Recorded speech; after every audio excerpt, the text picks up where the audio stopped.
En Scandinavie, il a rejoint ensuite l'écurie de Sébastien Hinault et ses deux premières sorties en France sont très bonnes. Allez, le départ, tous les chevaux se placent et c'est parti, Michel, pour ce prix de Bercy, 2700 mètres à parcourir sur la grande prise. Christian Bijon a pris l'option de partir complètement à l'extérieur avec son numéro 11, Speedy Cruise. Oui, même si maintenant, vous voyez, il essaye quand même de se rapprocher à l'extérieur. Il faut absolument qu'il prenne une bonne position, pas très loin de la corde tout de même, puisqu'il ne faut pas faire trop d'efforts dans le parcours. On a vu que le numéro 13, Moriondo, a pris un départ assez moyen. Il va se retrouver à l'arrière-garde, en revanche en tête de la course. Le 17 est très bien parti aussi, ouais. Samarco. Hein. Exactement, votre coup de cœur, Samarco qui se rapproche du numéro 17, qui va rejoindre sans doute le numéro 9, Superman Blue, associé à Jean-Philippe Marie. C'est lui qui a pour l'instant l'avantage. Samarco va le relayer sans doute dans quelques instants et Christian Bijon continue de se rapprocher, Michel, avec Speedy Cruise. Bah écoutez, il va essayer, il est encore en troisième épaisseur, ce qui est jamais évident, donc il va essayer de venir tranquillement en deuxième épaisseur, c'est chose faite maintenant.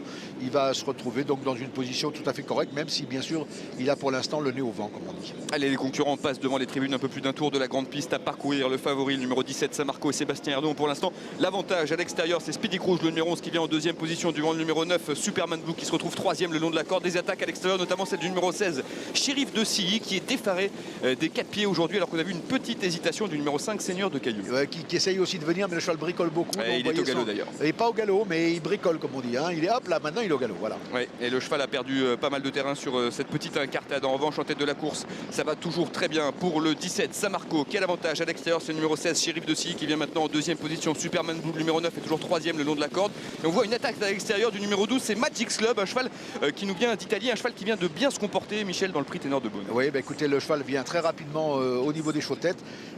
C'est une course où il y a quelques accélérations, même si on n'a pas été très vite, mais comme vous le voyez, ça déménage en ce moment. Donc voilà, Magic Club a fait son effort. Maintenant, il va prendre la tête et c'est ce qu'il cherchait depuis le départ. Et voilà, le 12 a maintenant le meilleur. Magic Club en deuxième position dans son sillage. On voit le numéro 17, Samarco, qui va être redéboîté dans un instant par son partenaire Sébastien Hinault. La troisième place, c'est pour l'instant pour le numéro 9, Superman Blue, alors qu'on voit une attaque à l'extérieur, celle du numéro 13, Moriondo, encore un cheval qui nous vient d'Italie. Eh ben écoutez, oui, ils sont pour l'instant aux premières positions, c'est les étrangers, et ça a l'air d'aller bien pour eux, même si la distance est longue. Attention, on a pu garder des forces derrière pour venir finir. Ouais, 14,5 à 1000 mètres de l'arrivée. C'est pour l'instant le 17, Samarco, qui occupe les avant-postes juste derrière le numéro 12, Magic Club, qui a l'avantage avec le numéro 13, Moriondo, qui se retrouve en deuxième position. La troisième place le long de la corde pour le numéro 16, c'est Shérif de Silly, alors qu'on voit que le numéro 9, Superman Blue, a perdu quelques rangs et se retrouve maintenant en 4-5e position. À l'extérieur, on voit une attaque, celle du numéro 15, Santiago, c'est Jean-Michel Bazir. Michel qui se rapproche. Oui, qui se rapproche, mais on est ressorti devant son nez avec le favori, le 17, Samarco. Et Samarco fait son effort maintenant pour prendre de vitesse. Vous voyez, on commence à fatiguer devant, on a fait beaucoup d'efforts et on est en train de le payer maintenant, puisque les efforts, ça se paie toujours à Vincennes. Et nul doute que ces chevaux-là ont fait un bout très vite à mi-parcours et qu'ils demandent maintenant à respirer. Allez, à mi-tournant final, c'est le 17, le favori Samarco, qui a pris le meilleur devant le numéro 15 qui se rapproche bien. C'est Santiago qui vient en deuxième position. Le numéro 13, Moriondo, va tenter de pimenter les rapports en accrochant une petite place. Christian Bijon va sans doute tracer une belle ligne droite avec son Speedy Cruise. Même s'il vient, mais il vient pour être quatrième, peut-être pas mieux, parce qu'on sent qu'il peine lui aussi à trouver le bon rythme pour finir. Allez, environ 150 mètres à parcourir. C'est pour l'instant le 17, Samarco, qui a l'avantage le long de la corde. Sébastien Hinault, mais Jean-Michel Bazir a déboîté à l'extérieur avec le numéro 15, Santiago, qui va venir lutter pour la victoire à la troisième place pour l'instant. Pour le numéro 18, Sportif, qui finit très bien tout à l'extérieur aux abords du poteau. C'est très serré. Peut-être Jean-Michel Bazir aux abords du poteau avec le numéro 15, Santiago. La deuxième place pour le 17, la troisième place pour le 18, qui a très bien fini devant le numéro 13. Et c'est très pointu pour la cinquième place. En tout cas, quelle belle empoignade, Michel. Ouais, oui, c'est une belle empoignade. Et pour le cinquième, je pense que c'est Christian Bijon qui a dû conserver tout de même un petit avantage avec le 11. Et votre coup de cœur a craqué dans les derniers mètres. Oui, il a eu un parcours pas impeccable non plus. Il a été obligé de faire un gros effort en haut de la côte. Il l'a un tout petit peu payé pour finir. Donc voilà, l'arrivée.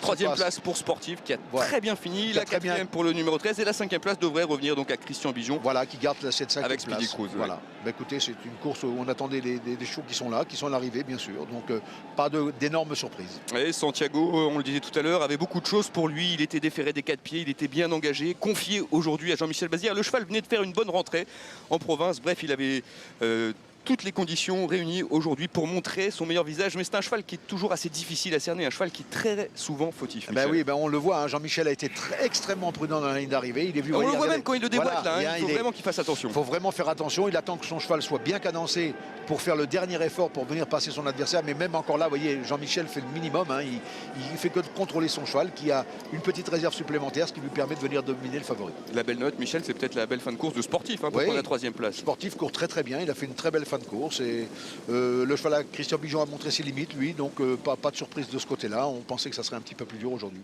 Voilà, qu'avez-vous pensé de la performance de Saint-Marco? Vous avez longtemps dû croire qu'il allait s'imposer. Hein. Non, c'est une belle performance parce qu'il est parti déjà. Ensuite, il a Regardez, laissé... on voit que Jean-Michel Bazir est obligé de pianoter. Oui, Là. On a vu que le oui. cheval était un petit peu limite. Ouais. Et on voit que ce 17 a fourni un gros effort en haut de la côte pour venir prendre l'avantage. Et c'est ce qui lui a coûté légèrement pour finir, même s'il n'y a pas de honte à s'incliner. Hein. Le cheval fait sa course, il a très bien tenu sa partie jusqu'au bout, donc rien à dire de ce côté-là.